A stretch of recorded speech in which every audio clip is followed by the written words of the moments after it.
just gotta know what. You just gotta know what. We just gotta know what we're about today.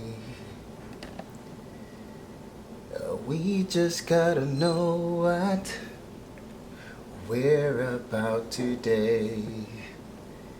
It's not always about the school. It's about the golden rules. So don't you be a fool. Know the golden rules. Alright guys, so today we're about drawing, and we're gonna be focusing on a simple concept that is, if you understand this concept and you apply it to your drawings, then it will enhance the outcome of your drawings. We're just going to be looking at shading, the concept of shading and or toning or rendering. So it's pretty simple. It's understanding light and dark, how light and shade affect object, how we view objects. Now, if there is no source of light, all you would see is just blackness, a blanket of flat blackness. And when you look at that, you don't want your drawings to be flat, and you wouldn't be able to differentiate between a form and the space that the form occupies. So pretty much when the presence of light is there, there's always going to be some aspect of shadow somewhere, but it's really, they're not friends.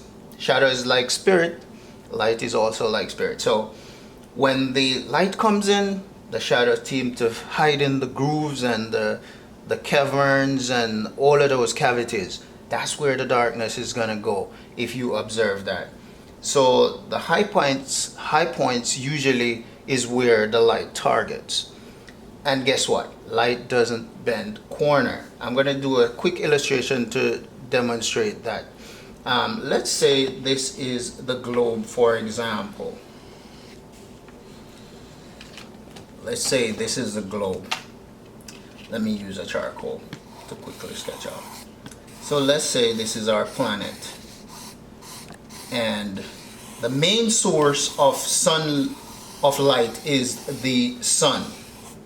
So let's put the sun over here, and let's remember that the sun, the light rays goes in straight lines. All right, good. They don't bend corner. So this is why, if this is let's say this part here is a little island where I'm from, Jamaica, and around here is Australia on the globe, then this would be day and this would be night. So pretty much, because the light doesn't bend corner, as a matter of fact, if the light bent corner, then the whole planet would be illuminated. You would have no night. There would be no night. Alright, so we understand that. And we're going to look at the softness of shadows, and we're going to see that there are midtones. So let me do a quick illustration here to show you the value scale so you can understand how light operates, especially on something that is round. I could do my value scale as curvy, as round. So what I want you to get from this is that from dark, which blackness is the symbolic of darkness, right? Pretty much the same thing. On our value scale, we would have the opposite of light, which is darkness, and the different pencils give you different shades. Like for example, a 6B would give you the jet black, and a 3B or a 4B or a 2B would give you dark gray. So and also another way in which you could get the black and the dark grays, don't let the change from dark to light be sudden or abrupt. Let it be gradual. So if you have black right here, which is night, you have dark gray, which is what's between night and day, almost night, dusk till dawn. So these are the midtones, would be dusk till dawn. So you could say 4B right here, 6B right there, pencil that is. And that's the relevance of having these different B's in terms of pencil. You could have a 3B label right here. You could have 2B, HB, and also HB. Now, what you need to take into consideration is that the way if you do not have the variety of pencils, and let's say you have a 6B or a 4B, you put less pressure as you approach the light. So the way you pressurize your pencil will determine how dark or light your shade or your tone will be. So these are the mid-tones, and this would be white, which reads as the light right there. And it's the same thing here. So if it is something that you're dealing with that is round, we're going to see how we shade that, as opposed to if it's something square or rectangular. So if it is something rectangular or square, for example, when you're looking at this little cube here, if the light is over here, you cast a shadow right here, it's going to be jet black because there's no light coming across right here around this side, unless there's a mirror right here which would reflect the light, just like so this is the sun, this could be the moon, and the light rays shine over onto the moon, and then it bounces off right here, reflects a little moonlight right there. It still wouldn't be the exact brightness as the sun, which is the main source of the light. This is a reflective light, so these would be considered as reflective light. Reflective light. And this is the main source of the light. Alright, so this is where the shadow would be right here, and then this is the object right here. So this would be abrupt. This would have a sharp contrast of black to white. So that would be abrupt because this is not round, and so the light would not be going around any corner right there. And then you can put a little bit of soft tone right here as it approaches the light. Alright, and then that's how your work will start to look 3D.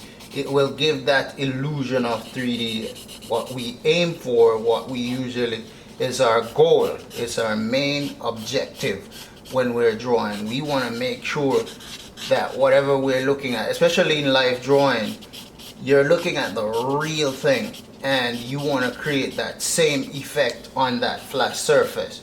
You want to create an illusion of reality and an illusion of 3D.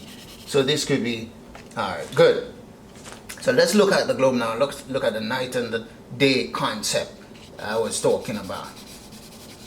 Alright, so we could smear this part because we're working with a charcoal pencil, which is easy. It's susceptible to smearing or smudging, in other words. Right? We could use a cotton or a paper sponge. Alright, so we're going to start putting that dark, deep dark. I'm going to use the hatching technique, which is a buildup of parallel lines. It could also be cross hatching, as I said before. It could also be, so cross hatching is when the lines crisscross, buildup of lines crossing each other, or as I said, you could just stick with hatching. Whichever one you want to master, you practice most. And it's good to practice all of them so you can master all of them. So you give yourself options. Alright, and it is very fun. It's fun when you are able to explore the different options. Variety is the spice of life, they say. Because if you're a fruit lover, you have a variety of fruits, all different types, and that's what makes it interesting and dynamic, less boring. Right, so, and think about this round object here. So it could be read as the globe, it could be read as any round object. It could be read as a fruit. Good. So there we go. So if it's a still life you're doing on a table, so make the different association. You cast a shadow right here, and the shadow is usually distorted also. It's never exactly a circle. It's gonna be like an oval right there. But hope this will help you to understand how light and dark affect how we view an object, pretty much making it look 3D.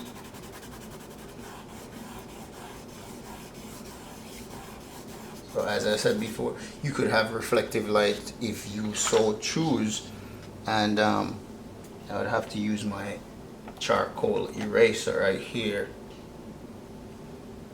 to get me a reflective light around here on this side. So if there's another object around here that the light would focus on and the light bounces off right there, for example, if we had another box here, another object right here, it could be what causes the light to reflect on that object right there. And you can put more objects, you can make it more dynamic, you can make it more interesting by adding other objects, and make sure you apply the same principle of light and dark.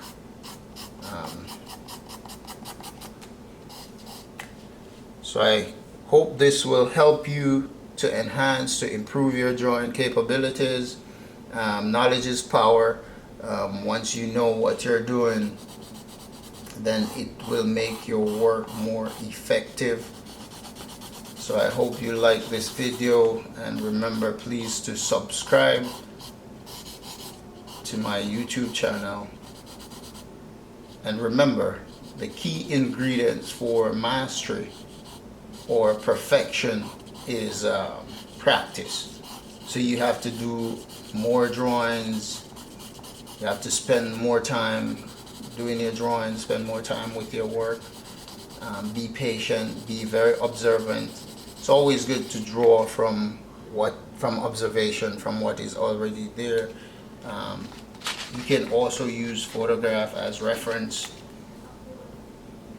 and it's good to look at an artist that you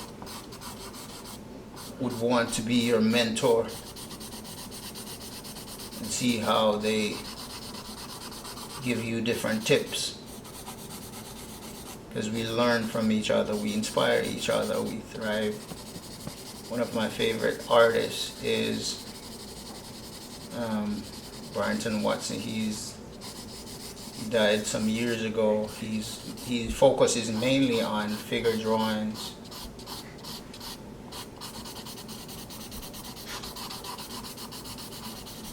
So there you have it. Thank you guys. Bye.